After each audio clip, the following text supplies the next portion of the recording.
A growing number of Republicans in Congress voiced concern on Monday over the Trump administration's threat to indict Federal Reserve Chair Jerome Powell.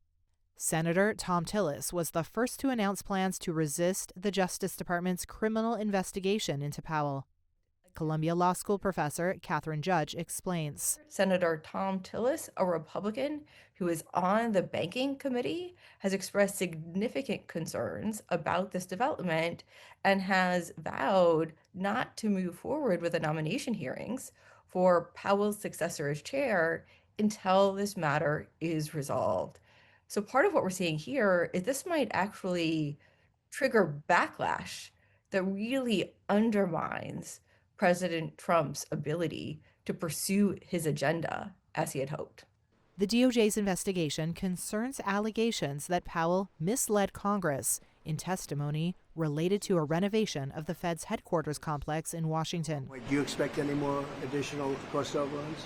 Republican Senator Kevin Cramer criticized cost overruns on that project, but said, quote, "I do not believe, however, he is a criminal."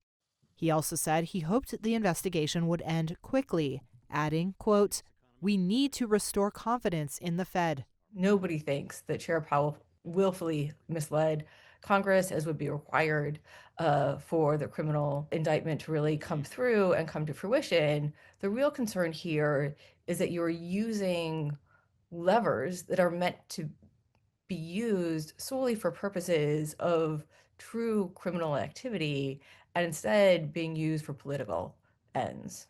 This new threat is not about my testimony last June. Powell called the administration's move a pretext to influence interest rates after a long-running pressure campaign to dramatically lower them. The right thing is to lower interest rates. The DOJ's move sent rates on longer-term U.S. Treasury bonds higher as investors parsed what a less independent Fed could mean for inflation and monetary policy. Former Fed chairs Janet Yellen, Ben Bernanke, and Alan Greenspan joined with former federal government economic policy leaders from both political parties in raising the alarm over a less independent Fed. But on Monday, White House Press Secretary Caroline Leavitt denied Trump's direct involvement. Did the president ever direct DOJ officials to open an investigation into Powell? No. One thing for sure, the president's made it quite clear, is Jerome Powell is bad at his job.